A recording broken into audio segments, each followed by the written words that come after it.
Today's presenters, Carlisle Dale from Wiseman Bray. He is the Vice President of the Plan Giving Council and an attorney out at Wiseman Bray. Leslie Davidson is Senior Philanthropic Advisor with Alsac St. Jude and a University of Memphis grad. Bryn Jackson is a financial planner with Legacy Wealth Management, Director of Financial Planning at Legacy Wealth Management, also University of Memphis. I think we got a lot of University of Memphis grads in here. Serving as Secretary for the Plan Giving Council. And Sarah VanderWalde, the Endowment Development Manager with the Jewish Foundation of Memphis, graduate of University of Pennsylvania, University of North Carolina. Chapel Hill, Kathy Wilson, Director of Plan Giving with Le Bonheur Children's Hospital, graduate of Center College and the University of Tennessee. I am Joey Marizzi. I am Development Coordinator, Plan Giving Coordinator with Methodist Healthcare Foundation, also graduate of University of Memphis, and am serving as the Plan Giving Council of the Mid-South President this year. I'm super grateful for all of you guys that are members. For those of you that are not, I hope you'll consider joining or reaching out to one of us on the board if you have questions. Really more beneficial as a member with the network and the programs because they are free to our members. Do you guys want to jump in? Agenda here is we're going to cover retirement assets, why retirement assets make excellent charitable gifts. We're going to talk about some case studies and stories around retirement gifts and how one might work for you. And then we're going to do a little Q&A at the end. I believe the presenters today are okay with questions as we go. Just shoot me a message and we'll stop and get those questions answered.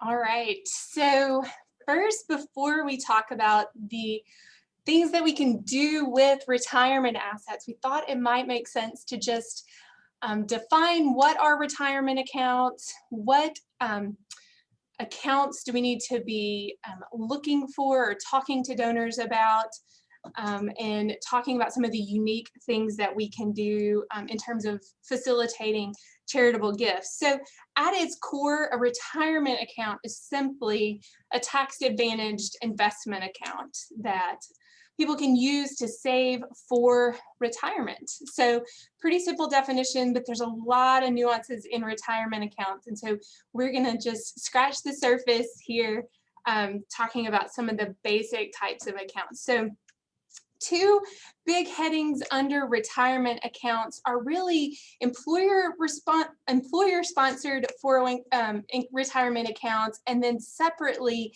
individual retirement accounts, or what you commonly hear referred to as IRAs.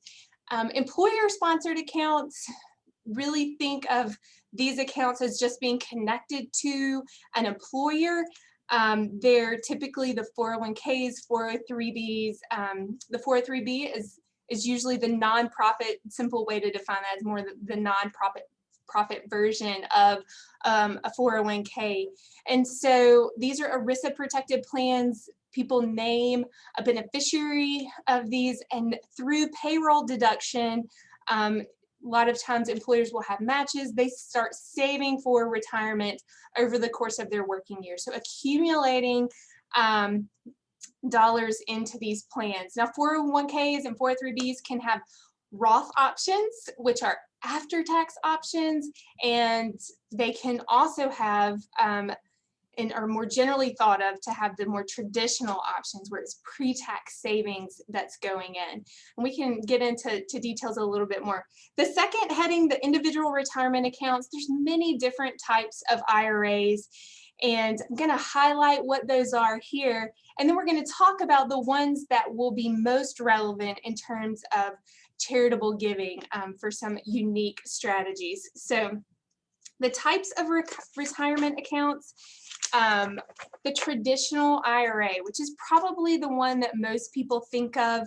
This one encompasses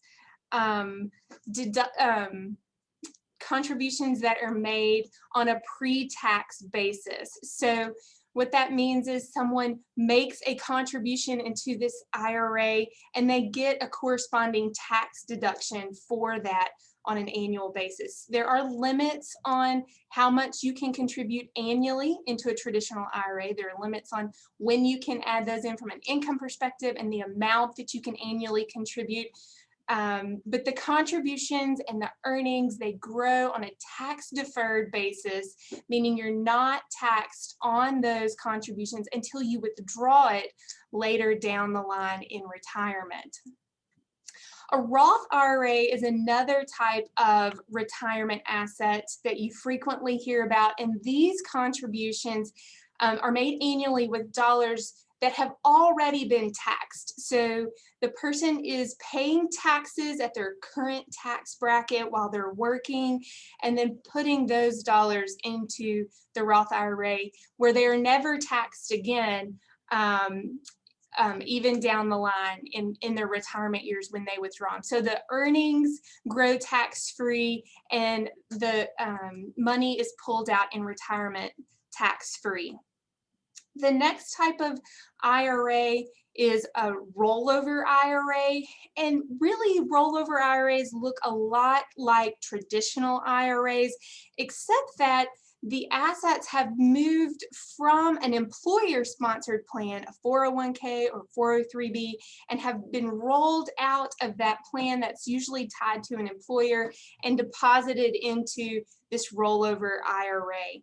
All of these types of IRAs that I'm mentioning are more frequently held at any type of brokerage firm. So Charles Schwab, Fidelity, Merrill Lynch, or even you'll find some at your local banks where clients have just invested in cash even from time to time in their IRAs. And so they've left the employer plan in the rollover IRA and moved it to an account at a brokerage company.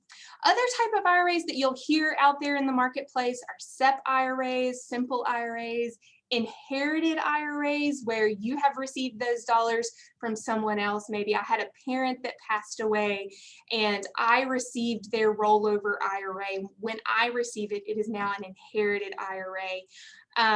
It retains whatever tax structure it had. So if it was a Roth IRA, when my parent had it, I would also receive it as a Roth IRA. Same thing on the traditional scale. Now, all of these IRAs have requirements that down the line in retirement, you start pulling money out. And so we'll talk about in just a little bit, it's commonly called as required minimum distributions, where you have to start taking money out of the account. You can take it out at 59.5, but we start to see requirements replaced on when you need to pull it out at age 72. So there's a recent law change from 70.5 to 72 where we have to start pulling money out. And so we'll talk about in a minute some things that we can do as your donors start to be mandated to start pulling money out of these accounts that they've accumulated dollars in for so much of their working years. Anybody have any questions about IRAs? There's so much on that, and I really gave a quick overview of that. If you do, you can just pop them in the chat or feel free to let us know. The next thing that we're going to talk about is why it is important to look at these retirement assets. Why do we need to understand these different types of accounts, how they operate, and if our donors have these accounts?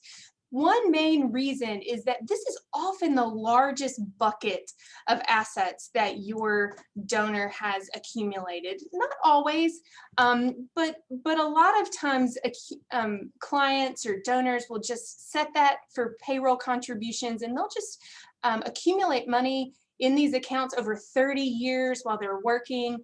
And outside of their property, it can tend to be the largest account that clients have. We have some statistics here that just really back this up in terms of how many dollars are in retirement accounts. You'll see in that first bullet point there, that 6.5 trillion of the 33 trillion retirement plan market was held in 401k plans. The second bullet point that's listed there, really focusing on people with a net worth between $500,000 and $10 million, 22% of their wealth was contained in retirement assets. And so that is a sizable chunk of money held in these accounts. And so we need to understand the unique rules that are associated with them and how we can guide our clients to use them in a very strategic way. The next reason we want to think about understanding retirement accounts is the unique rules for clients that are over age 70 and a half, that they can pull money out of their retirement plan and donate it to a qualified charity, avoiding ordinary income tax. Now, this is called a qualified charitable distribution, and we'll go into details a little bit more in a minute, but this is a great way for clients to move money from their IRA over to a charity and avoid paying tax on it altogether. The next thing, and another unique opportunity, is naming a charity as a beneficiary of a retirement account. And we'll talk about in just a second why that would be a great thing for charities to receive the dollars from a retirement account directly. So stepping into qualified charitable distributions just a little bit more. Qualified charitable distributions is not really a new thing. They've been around for some time, but they were approved on an annual basis, typically late in the year. The legislation would pass to approve the qualified charitable distribution, or QCD, provision. And more recently, it was made permanent. And so now we're starting to see a lot more conversations happen on a more proactive basis about using the QCD as a tool to get money over to the charity, because it is now a permanent part of the legislation. So what exactly is this? Again, it's only available to individuals age 70 and a half and over. So if you have anyone underneath that age, then this is not going to be the route that they need to take at this point. Maybe steering them towards what we'll talk about in a second, about naming a charity as a beneficiary, or doing more in-life gifts in terms of just taking the itemized deduction for their gift. So, but for individuals 70 and a half and older, they are eligible to make up to $100,000 a year per donor gift from their IRA directly to the charity. When they do this, it avoids income taxation. So typically when clients pull money from an IRA, it is taxed to them at their ordinary income tax rate in the year that they pull the money from the IRA. By making a qualified charitable distribution, the money goes from the IRA directly to the charity and avoids income tax altogether. So no tax at all is due. Now, when you do it that way, you cannot take an itemized deduction for that charitable gift.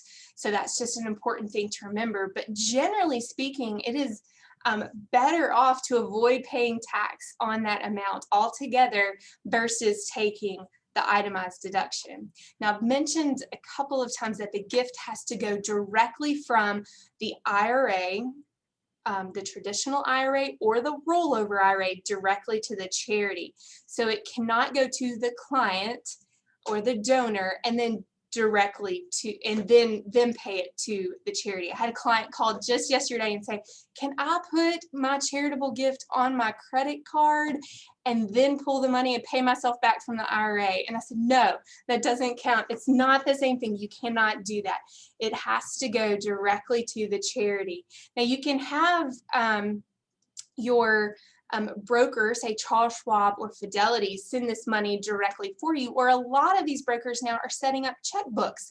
So the person can, the donor can have a checkbook and can write the check really simply to the charity, just like they would write a check from their normal checkbook. So the ease of the qualified charitable distribution has gotten a lot better in recent years. I was talking to a client a couple of weeks ago, and she said, the charity can see when I'm making a check from my IRA rollover because it says IRA rollover at the top of my check. And so you could even start to identify potentially donors that you have that are already making gifts from their IRAs and talk to them about continuing to do these qualified charitable distributions or ways to maybe give more. As I mentioned, they can give up to $100,000 per person. So if you had a husband and a wife potentially with large amounts of retirement assets, they could gift up to $200,000 a year, 100 from each, and make in-life gifts to the charity, and start transferring that wealth over during lifetime. Carlisle's going to talk to us a little bit about what that might look like from an IRA at death. So naming the IRA as beneficiary. Yeah, thanks, Bren. Good morning, everybody. My name's Carlisle Dale, and as Joey said earlier, I'm an estate planning attorney with the law firm Wise and Bray. And of course, a lot of our discussion today in this program is with regard to retirement accounts, particularly as they relate to gifts during a lifetime and the use of those QCDs. And those are obviously vital and very important for a charitable organization. But from the perspective of an estate planning attorney, I also think it's important to understand how retirement accounts can impact a donor's estate and their estate plan, and how that can also be a great tool when discussing a testamentary gift or testamentary giving with the potential donor. So the first thing that I'd kind of like to mention are the tax consequences of these qualified assets, like the retirement accounts that Bren just discussed for us. And so essentially any qualified monies or the pre-tax monies Bren referenced, those are actually taxed twice at the death of the account owner. So they're taxed first, not only as a part of the estate of the account owner, but they're also taxed as income to the individual who inherits that asset. So they're actually taxed at their personal income tax rate on any distributions they receive from those types of accounts and those types of assets. So you can kind of see there's a double taxation that, well, if we can avoid, why not do that? So that kind of leads me to my next point. So whenever I have a client who wants to discuss the possibility of making a testamentary gift or leaving a portion of his or her estate to a charity, I always start with their qualified accounts. So that's kind of the best spot, I think, to do planned giving and make testamentary gifts. And there's several reasons why I do that. And so the first reason is going to be, naming a charitable organization or a fund, a donor advised fund, as the beneficiary of a qualified account is going to provide the client with an estate tax deduction. So right off the bat there, if there's any potential estate tax issues for that client, they're going to get a deduction, an estate tax deduction, to help alleviate any estate tax burden. So that's kind of point number one. Additionally, naming a charity as the beneficiary on a retirement account is frankly just easy. It's a lot easier to do that than naming it an estate plan, because the client can use what's called a beneficiary designation form with the company that holds that account to designate their specified organization in any manner that they want to do so. I had a client that I met with about a year ago who wanted to provide some charitable designations in his retirement account, and he did various percentages down to a tenth of a decimal to 10 different organizations. So this is very flexible and can be structured in any manner that the client desires. So it's very easy. The other thing that allows a client to do is it allows them to change beneficiaries at any time they want to. So all they have to do is complete a new form. They don't have to go to their attorney, pay legal fees, update their estate planning documents to make these types of changes. That can just be done by the client kind of on their own time. So a client likes that as well. They're in control of being able to change that from year to year if they desire to do so. Additionally, just generally speaking, naming a charity as a beneficiary on a retirement account should make it easier on the charity to obtain these funds versus the estate administration process. Should be done more quickly, assuming that the charity knows that they're named. I know several of you have told me earlier that that's not always the case, but generally in my experience, anytime you can avoid the probate process or any kind of estate administration process, it's better for the beneficiary. So when a retirement account is left to a charity, the charity, of course, is not going to pay any income taxes on the funds that they receive from that distribution. And what that does, in effect, is remove the income tax burden from any potential individual beneficiary who may have otherwise benefited from the qualified account. So what do I mean by that? Let me just give you an example. So let's say I sit down with a client, her name's Sally. She has a house that's worth $350,000. She's got cash accounts roughly in the amount of $150,000. And then finally, she's got a retirement account, qualified account, with a value of about $500,000. So that's just kind of an easy example. So let's say I sit down with Sally and we go through her asset list, go through her wishes, and that she decides she wants to leave half of her estate to her son, her only heir, and the other half to her favorite charity. So most people would think that, or assume that everything would just be divided equally among the two beneficiaries in her estate plan. You know, you can say in the will, everything just goes 50% to son, 50% to charity. However, what I would propose to Sally is, instead of leaving everything pursuant to the terms of her will or trust, is to actually designate that charity as the beneficiary on the retirement account and leave that entire account directly to the charity, and then leave everything else, the cash and the residence, directly to the son. So in this scenario, she designates, like I said, the charity as the beneficiary of the retirement account, and then leaves everything under her will or trust to her son. Doing this, we've ensured that each beneficiary is going to receive the full $500,000 that Betty intended, without the potential income tax consequences that would be owed on the retirement account had it been left to Betty's estate or her son, as the case may have been. So kind of on the flip side of that, had the retirement account been left directly 50% to charity and 50% to son, son's got an income tax burden from that account once he starts receiving distributions based on his income tax rate, which could be on $250,000, anywhere from $60,000 to $90,000, depending on where his income tax rate might have been. So that way, we by taking the income tax burden off the individual and putting it on the charity who doesn't receive any income tax consequences, we've effectively left more for Sally's beneficiaries. So it's just an easier way to make sure, you know, we're avoiding tax issues.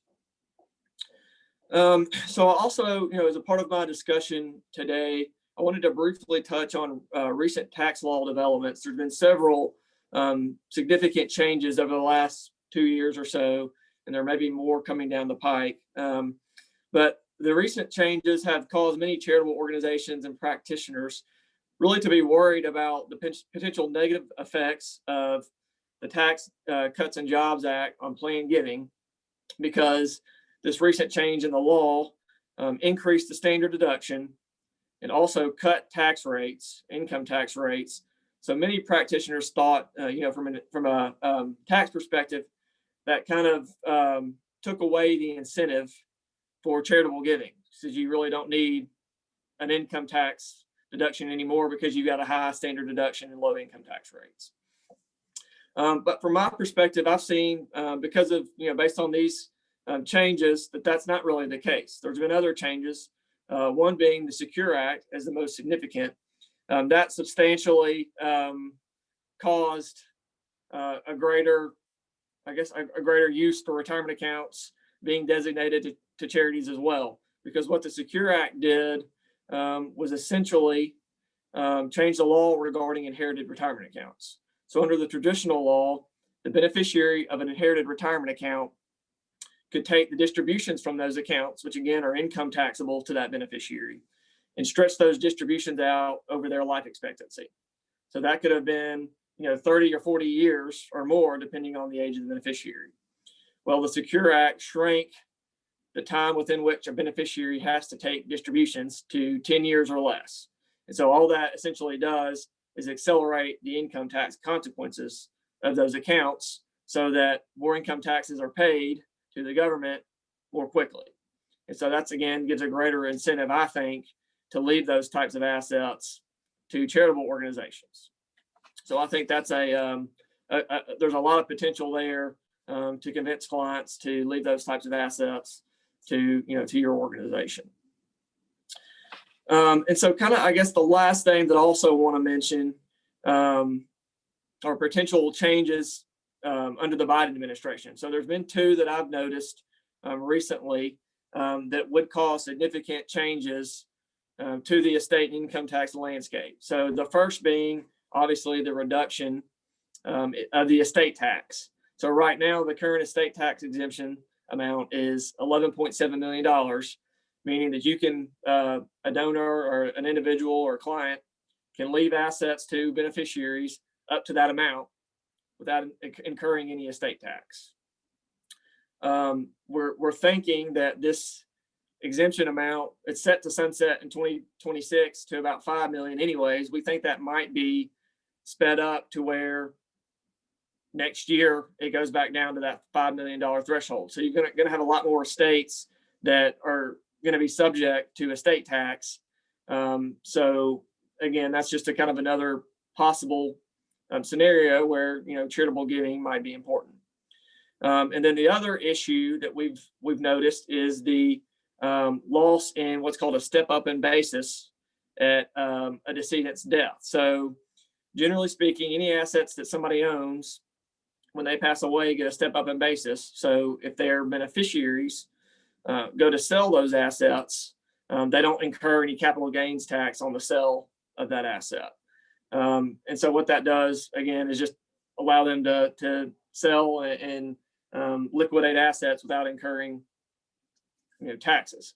So the Biden administration has actually proposed, or they're looking to propose, the elimination of that. So when somebody who inherits an asset, again, goes to sell it, there would be capital gains tax involved. Again, just another kind of tax issue for donors and their beneficiaries to think about, which gives us another possibility to discuss charitable giving in ways to decrease tax issues involved with the donor's estate. So that's kind of a summary overview of designating charities as beneficiaries. I think I'll turn it over to some of the others now. Maybe Leslie, I think is next, is going to talk about some real world scenarios involving QCDs and charitable beneficiaries.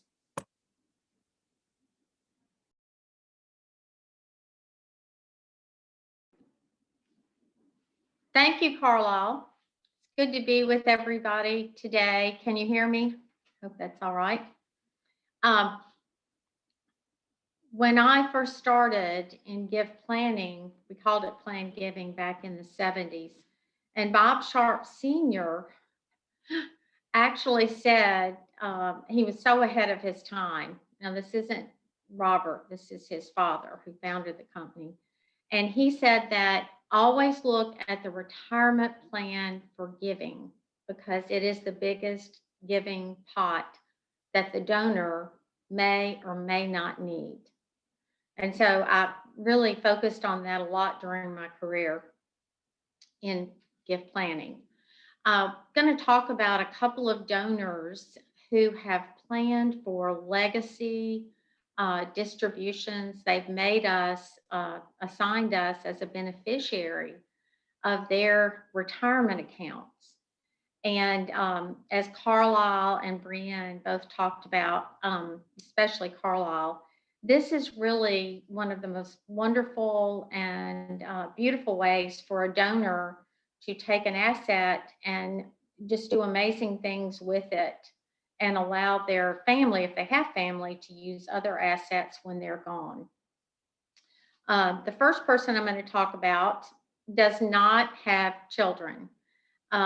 He is now in his 90s. I've known him for almost 20 years. And so he was in his 70s when I met him, and his wife, and they lived in Bartlett. They decided to move. As you can see, his mother loved St. Jude, and I've always asked people, how did you get involved with St. Jude? What is your story? And he said, my mother encouraged me about St. Jude, and she loved helping children. So she's the reason that my wife and I want to do something for you.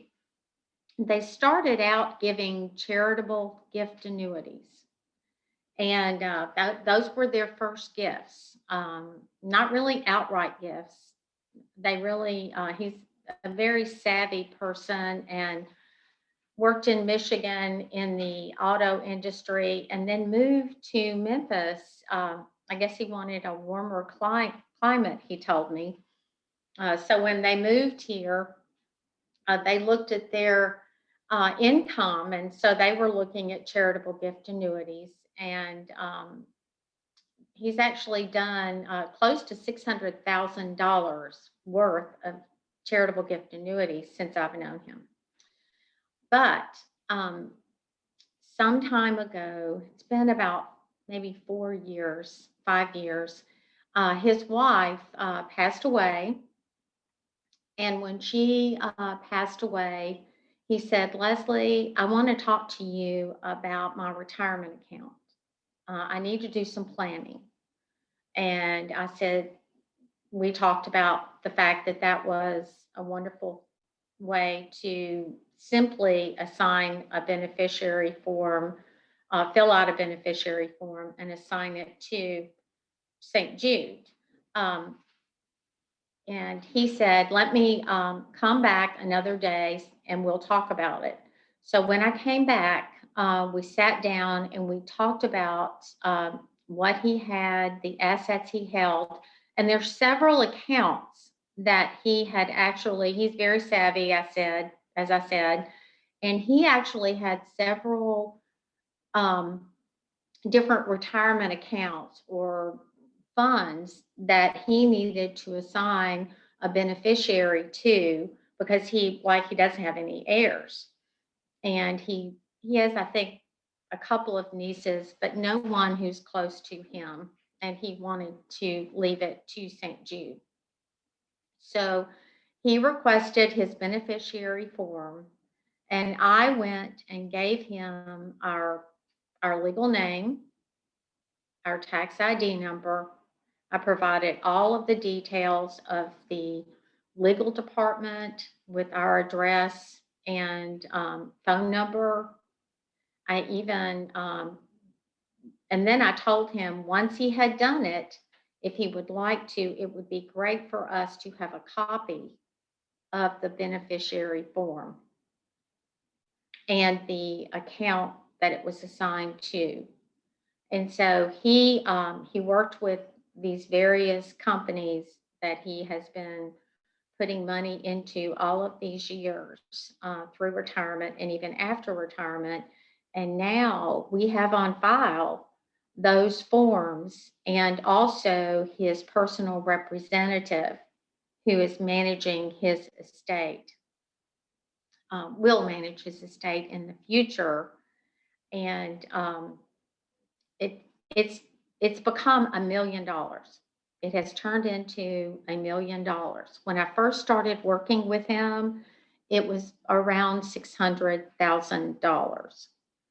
And so flash forward to a year and a half ago, we, many of you everyone is here is from Memphis. So you have seen or heard about, I'm sure through the media, that we have an advanced research center building that's been going up on campus. And I mean, this 7-story tower become the focus of a campaign for us. So for the very first time, we were able to actually offer our donors who were older and who had planned for legacy gifts the opportunity to designate those legacy gifts toward the campaign. So now Dan and his wife will be honored with 2 laboratories in this space. And he doesn't have to die to do it. At some future point when he does pass away, that money will go toward this campaign. And in the meantime, he has continued to do his charitable gift annuities, and those actually go toward the campaign as well. So he is so excited about it. I show him pictures, I send him pictures, and unfortunately during COVID, I have not been able to sit down with him because he is in his 90s, and we're not visiting with donors right now. So it's really a win-win for him and absolutely for St. Jude. And so that's my first example. And if you want to move to the second one. Okay, so this is a younger couple. They're in their early 70s. I began working with them on, actually with Jerry, on a tour about 11 years ago. She came to just look at St. Jude and see what it was about. Her family had Lebanese heritage, and of course Danny Thomas was Lebanese, and so she wanted to come and see what it was all about. And I didn't know much about her. Her advisor actually brought her to us, and so we did the tour. We had lunch, and then after the tour, I gathered her information, and she said, I want to be in touch. I asked her if I could be in touch with her again, and she said, oh, yes. And I said, I really would like to come and see you. I was covering Georgia at the time. So anyway, we got to know each other over a few months, and I'm talking with her, and she decided within the first year of giving that she would dedicate a life insurance policy. She took out a brand new life insurance policy. I know this is not a retirement gift, but I'm just kind of telling you that as you're working with donors and you're looking at the types of assets that they have and what they want to give,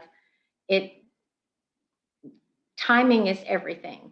And so that was the asset that she wanted to talk about. So I said, great. She now sends us a check. We paid the policy. We're the beneficiary and the owner of this $250,000 policy. And then keep on going throughout the years, many years. She has basically been involved with us in almost every way. As a special donor, making $5,000 sponsorship gifts at events. This is where she gives.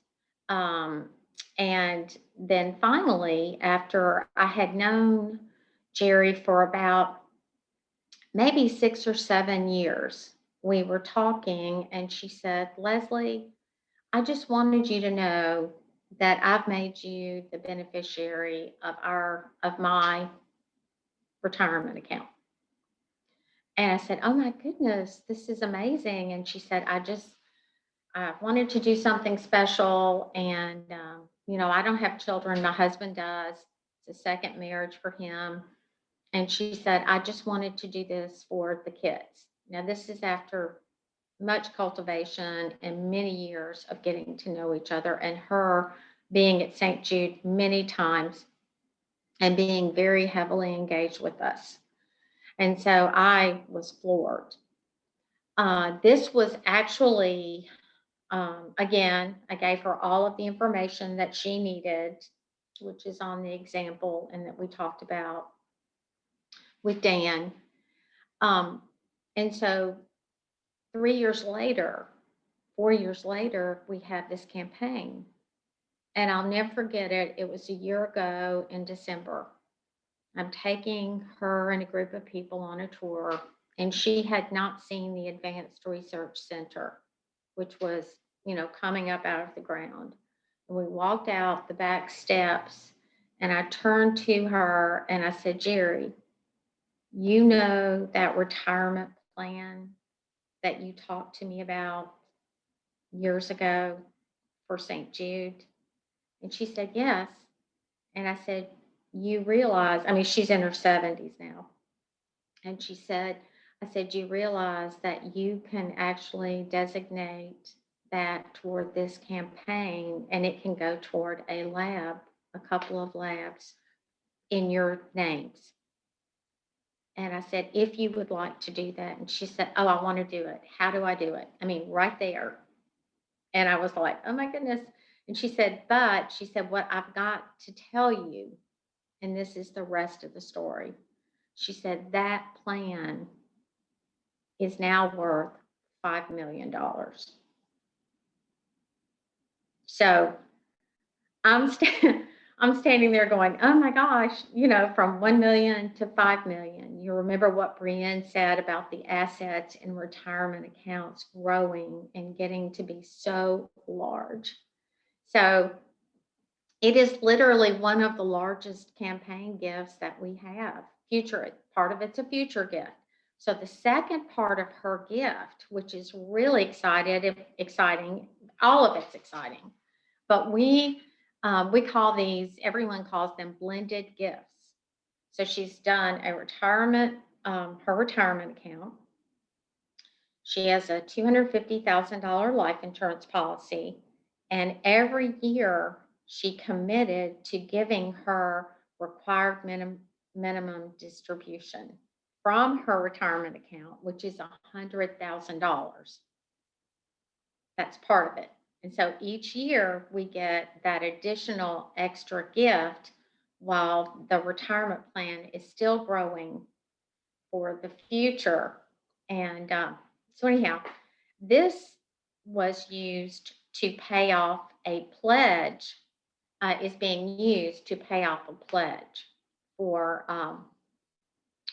their campaign gift. And they will actually have a larger part of the Advanced Research Center, more than a lab, of course, a couple of labs, of course. So we're very excited about that. And it was basically cultivating and looking and really just the awareness of these gifts and the impact of these gifts that they can have on your charity. I can't stress that enough. So if you want to move to the next one, it's not quite as large, but it is also so important to us and me. So Kathy and her late husband became friends in the early 2000s. It's been a long time since I've known them. And they began making small monthly gifts. They got involved through our TV infomercials and became a partner in hope. Average gift was, they're saying it's about $46, $48 to St. Jude, and the Partner in Hope donors keep our lights on, really, they do. Kathy and her husband began making larger gifts. He had retired from UPS and apparently had a lot of stock, UPS stock, and became very wealthy. They had not been wealthy up to that time. They were basically a hardworking Catholic family from Michigan, and lots of kids, just everyday people, and worked hard for everything they had, of course. But they began receiving calls and notes and asking for visits from some of our team who were living in Michigan. Of course, we had a representative covering that area. And as their interest grew over several years, they wanted to visit the hospital. They said, we've got to go see the hospital. We keep giving to it, but we don't know much about it. Or we haven't touched it and smelled it, been there. And so they came on their way from Michigan to Florida, where they would spend their winters. And I was able, in Memphis, as the person here, to take them on a tour, their very first tour of St. Jude, and many tours after that. And it became an annual trip. And on one of those trips, as we call them St. Jude moments would have it, you can call them University of Memphis moments. You've all had them. We had the Grizzlies house, Memphis Grizzlies house dedicated. It was a January day. I knew it was going to happen. I had been invited, and I asked if I could have 2 extra seats. And I'll never forget, Kathy was sitting on the aisle, and all of the Grizzly team players were coming down with children on each arm. And she, of course, started crying. And saying, oh my goodness, this is the most exciting thing. They're going to have a place to stay. And she said, one day I want an apartment in that building with our names on it.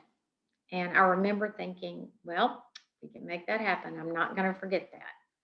So then they consistently made $10,000 in annual gifts. They've actually made over $200,000 in annual gifts since I've known them. They've done some deferred charitable gift annuities. Then they realized they really didn't need the extra income. They've got their retirement all planned and invested. Her children are doing well. Everything's paid for. And I've talked to Kathy last year and learned that her grandson is managing her affairs now. She's gotten much older, and she said, I want you to talk to him. I want you to meet him. And so I got his name and number, and I called him, and we talked. And she has planned for a $100,000 designation in her trust for St. Jude. And she is making annual distributions from her required minimum distributions to St. Jude. And those will be combined to go toward the new new Domino's. Oh gosh, I know I'm blanking on it. Anyhow, it would be the Domino's Village. And so there will be another housing facility, and she's so excited about it. And so I really call the retirement account the gift that keeps on giving. And I hope these have been helpful to you. Got a couple of other things that are important as reminders when, if we'll go to the next slide, please.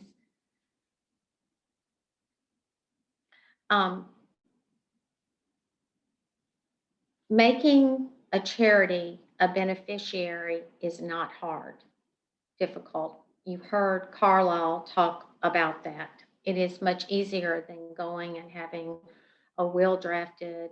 There's no probate process, so the distribution can come to the charity, you would think, very easily. I talked with Fred. He goes by Skip Jones. He's an attorney on our staff, and he works in our area of estates. And he did confirm that retirement beneficiary designations are one of the largest sources of our legacy income.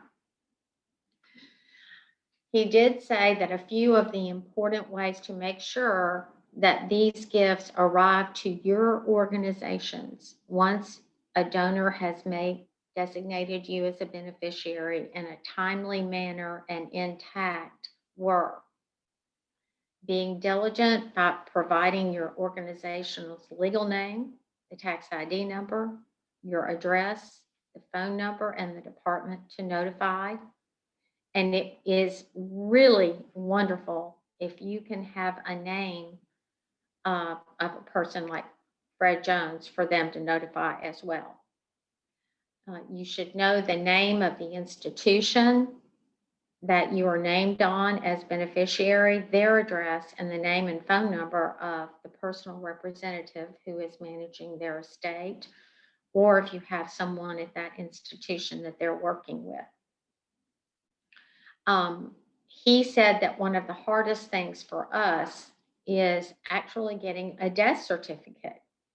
So asking the personal representative for a death certificate once the institution has sent you a letter of instruction of all the things that you need to provide to them in order to get the retirement assets to your charity. He said that is critical. And then the institution that is managing the retirement account, like First Tennessee, whoever it is, will send the charity a letter of instruction. Okay, I'm seeing this question and I'm trying to read it. Hold on. When receiving these gifts and you have an endowment, how would you suggest sending a request to the acting attorney to give your organization the right to place the gift toward the endowment? This would be for a donor who has not informed you that you have been included in their will.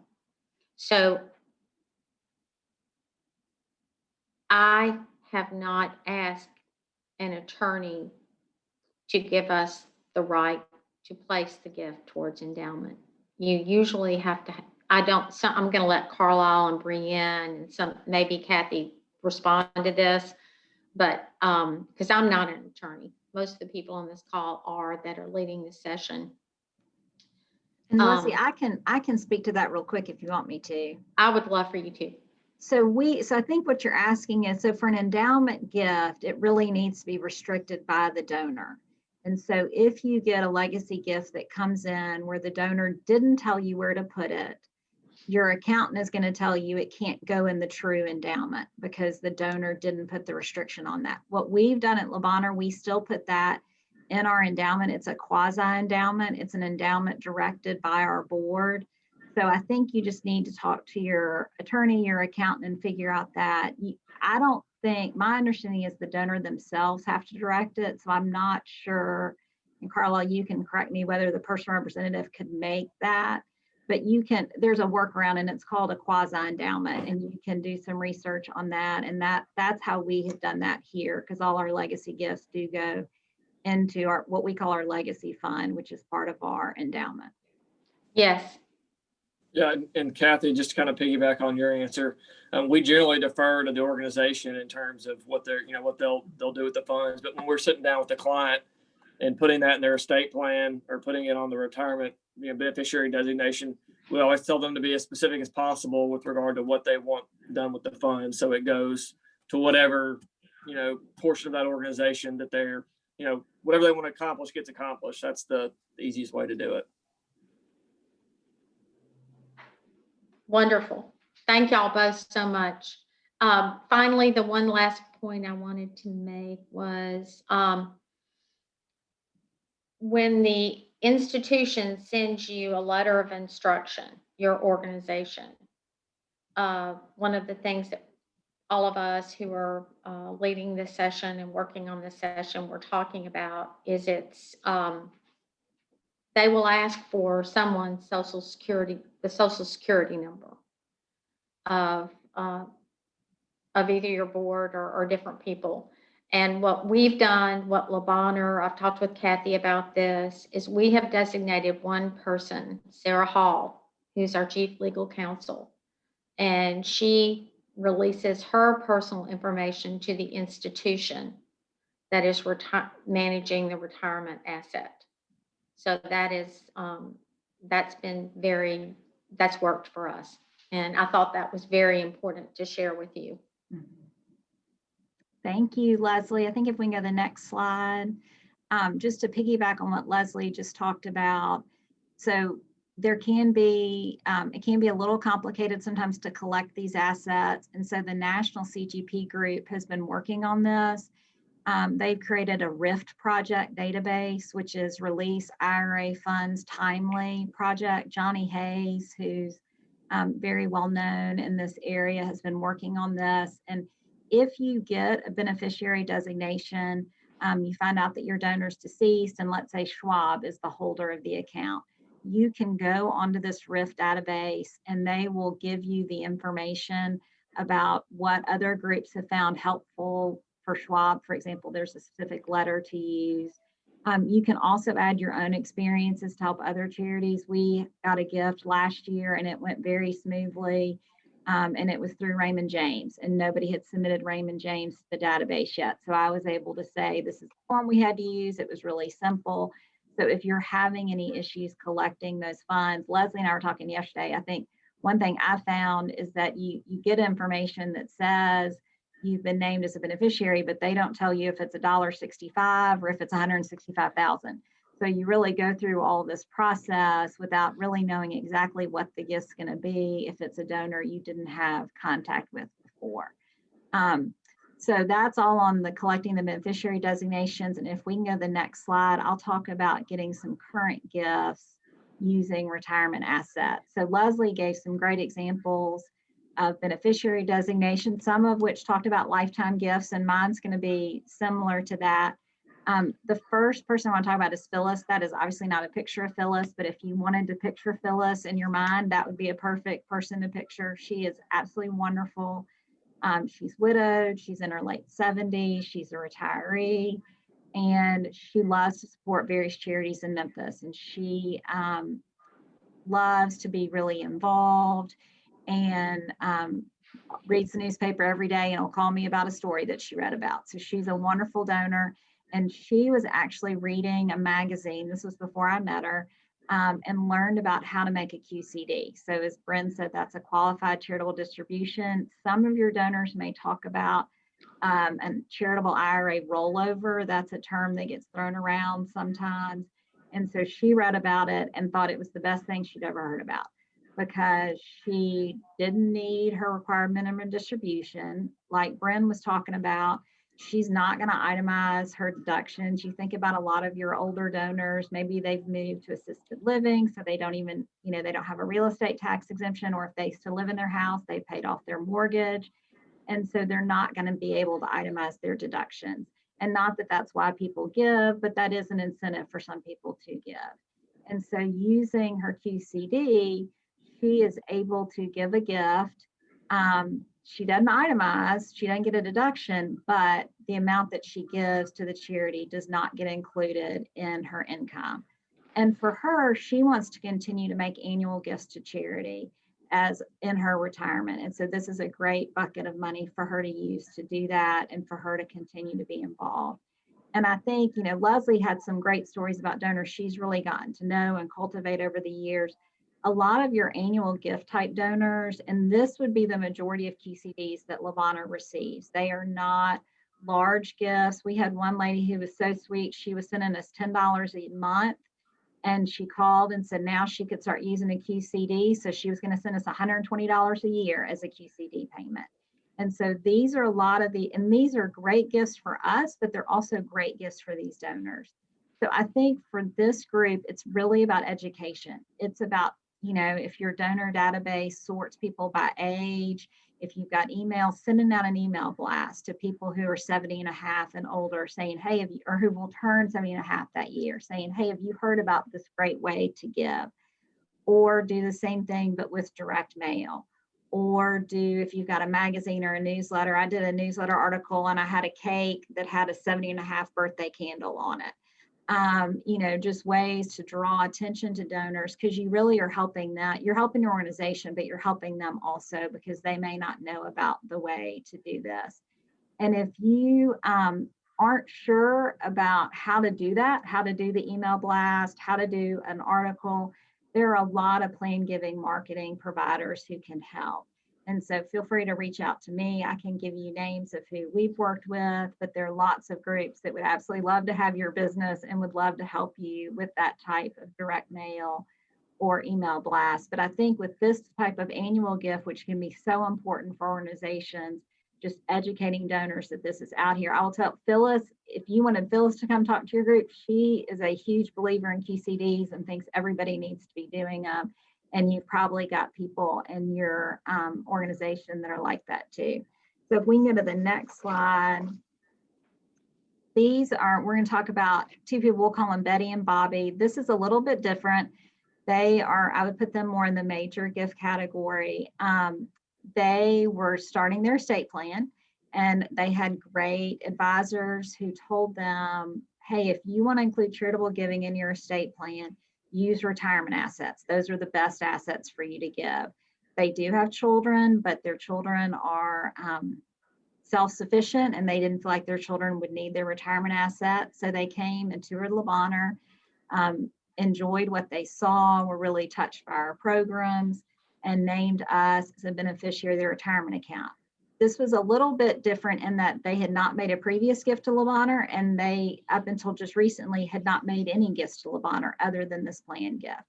But they told us that intention, so we steward them as a legacy gift donor. So you see on the slide, the Dream Builder Society, that's what we call our legacy gift program. You may have another name or you may not have a formal program.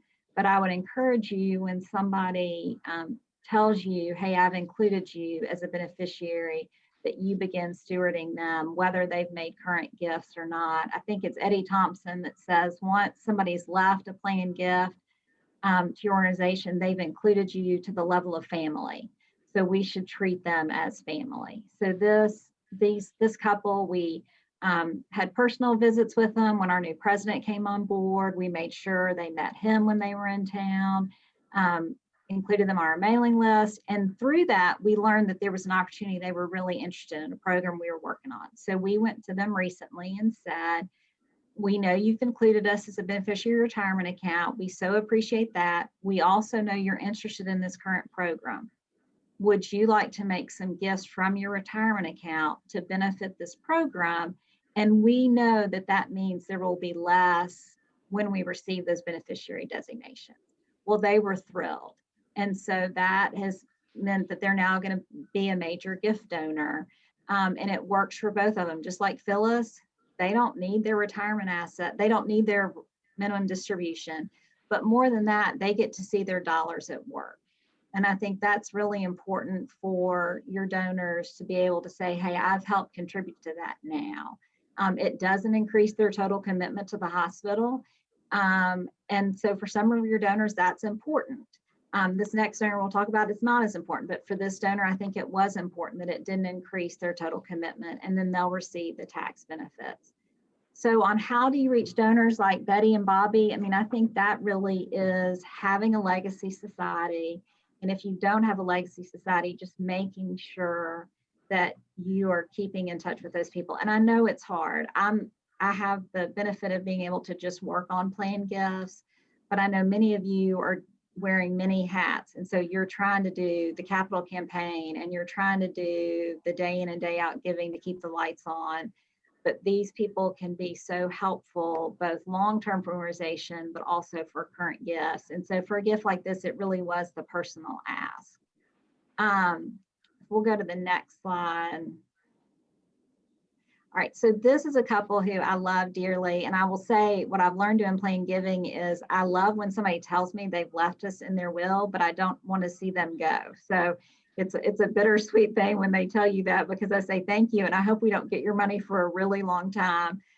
This is a couple who are in their late 60s, but they're very forward planning. They are long-term committed, invested in Le Bonheur. And they recently let us know last year that we are the primary estate beneficiary for them. They don't have children, and this has been a huge part of their life. And so as we talked about that, one of the things they said is as soon as we can start taking money out of our retirement accounts is in a QCD, we're going to do that because we don't need the money. and we want to go on and give it to you. And so for them, again, it's tax savings. They don't need that required minimum distribution, but also they can continue to support the mission. They're now both retired. And so this allows them to continue their support. And so I think these are the donors you talk to all the time. These are the donors you're really invested in, but it really is having that conversation of, tell me about your retirement assets. You know, let's talk about those. Is this a good gift for you? Talk to your advisor. So I think these are just 3 examples that I've seen since I've been at Le Bonheur of, I think, donors who are using retirement assets to benefit us, and we're so grateful, but then it's also been a benefit to them too. And now I'm going to turn it over to Sarah, who I think is doing double duty with slides and this, to talk about using donor advised funds in our IRAs. Thank you, Kathy. Yes, I'm Sarah VanderWalde. I work at the Jewish Foundation of Memphis. I am sharing my screen because Joey had lost internet mid Zoom, but I'm really happy to be here. And I'm going to talk to you guys about donor advised funds. Carlisle started by really suggesting that, you know, donors should leave charities in their IRA, and that should be the beneficiary, which is a great thing and definitely something you can consider instructing your donors. But at the same time, foundations like the Jewish Foundation and the Community Foundation and the Christian Community Foundation all offer donor advised funds. And it's another way to use retirement assets. And there's several ways to do this. But I'll start with an example of Mr. Wayne. So Mr. Wayne, you know, came to our office and he said, you know, I want to give to multiple charities. I don't want to fill out IRA paperwork so many times, and I'm not sure which charity I want to give to right now. It could change. You know, I do want to give to my synagogue or church, and I also want to give to the University of Memphis, and I want to give to St. Jude, but I'm not really sure, you know, what percentage I want to give to each of those organizations. I feel like I have a lot of time on my hands, but I do want to put something in place just in case. And so the best solution for Mr. Wayne really is a donor advised fund. He changes his IRA forms one time. So all that annoying paperwork is eliminated. And then he works with us at the Jewish Foundation or any of the other foundations in Memphis to create a guiding document. So on this next slide, I'll show you. This is an example of our guiding document, which is very small, but feel free to contact me if you want a copy. And this is something that we use to work with our donors so they can say, okay, I have 5 charities I want to give to, and either do and you know, here's the percentage. And the really nice thing about this is it can be changed at any time with a signature. So in 5 years from now, if Bruce Wayne says, oh, you know, I want to add a charity and I want to realign my percentages, all he has to do is get this form, refill it out, and submit it back to us. So it's a lot easier than going through the really formal, you know, bureaucratic paperwork that the IRAs have.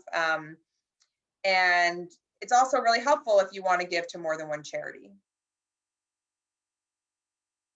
Another way, so I've kind of outlined ways that you can use a donor advised fund.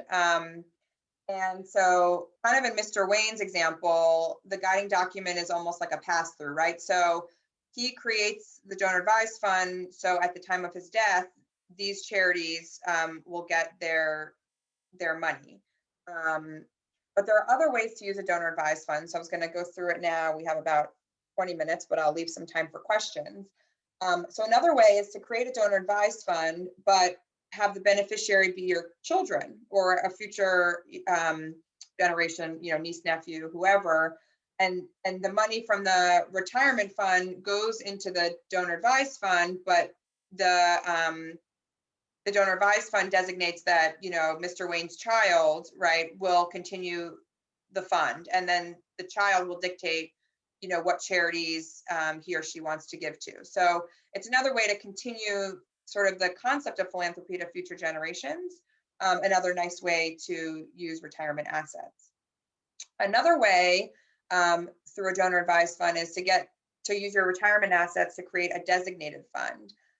This is more of a directed way to give. So if the donor says that, let's say, as an example, we have at the Jewish Foundation, we have a donor that really wants to support child hearing and speech. So that donor has created a fund that pays for evaluations at different preschools for hearing and speech therapy.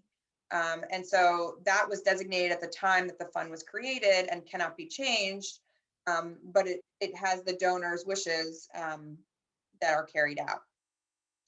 The last, another way to give is to create an endowment.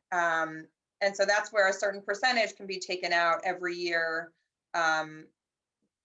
through to any organization that the donor wants to support. So there are really multiple ways to give through a donor advised fund. And I did want to add, it doesn't have to be one or the other, right? You can create a donor advised fund where, a certain percentage is the pass through and those charities will receive funds at your time of death. But then, 20% can be reserved for your child. So the child can continue the fund with 20% that remains and do whatever he or she wishes.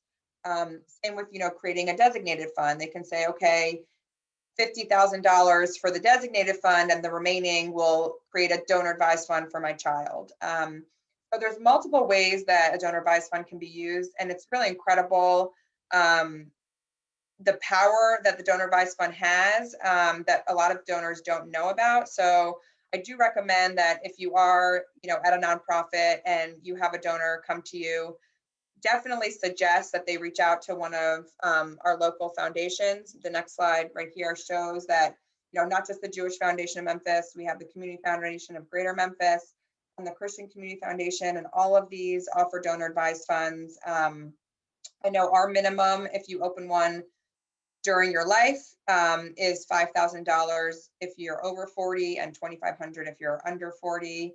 That is if you want to use it as a charitable, checking account while you're alive. There's no, at least for the Jewish Foundation, we don't charge a fee if you're using it as a pass-through vehicle.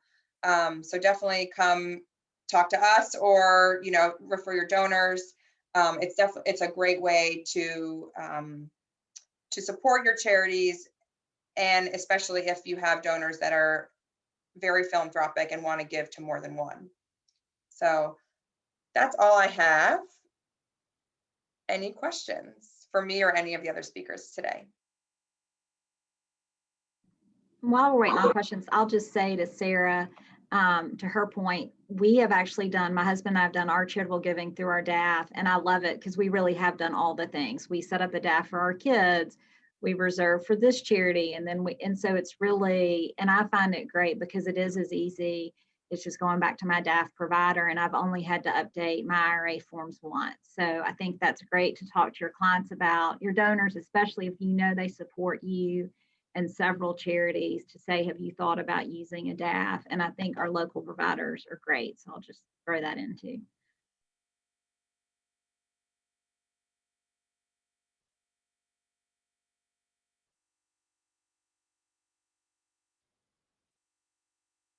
No other questions?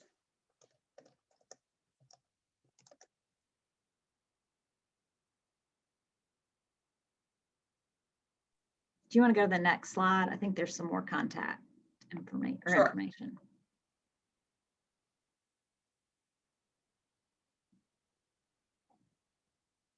Joey, I don't know if you want to plug as president of Plan Giving Council. Yeah, guys, I apologize to everyone. I had some internet issues that I know we're all so commonly plagued with here in the new world. I was going through the roster earlier. Thanks everybody for joining. So many of you are members and have been longtime members, and we cannot do what we do without your continued support. And we're super grateful for you joining. For those of you that are not members, I think there's about 10 people on the call today that are not members. A few of you I know have staff that are, but a few of you, we would love to have you join. We we provide 3 or 4 programs a year.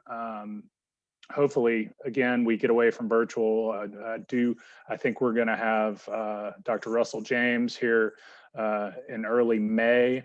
That will be virtual. We are looking at Pamela Davidson for the fall in person and hoping to do kind of a 2-part program partnered with the Community Foundation that we think is going to be a great treat for the community, and kind of speak to executives, board members, and all of us raising money out in the community. But again, those programs are free to our members.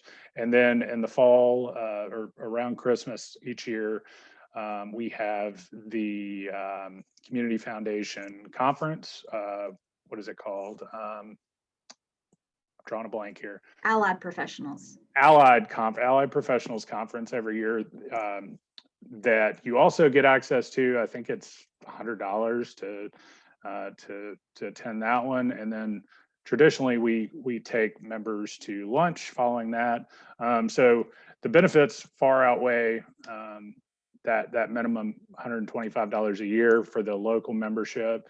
And then Carlisle also just confirmed that those of you that have not joined already, but did pay for this, that we will reimburse your program fees from today if you decide to join in the next week or 2. So reach out to one of us on the board. We're here for members, non-members, but the network is even more broad with local estate planning attorneys, financial advisors, CPAs, and other development professionals in the community to help answer your questions as you each work to navigate plan giving in your own organization. Anybody have questions? Well, I'm going to have one more call for questions for anybody on our presenting board today. Feel free to unmute or shoot over a chat.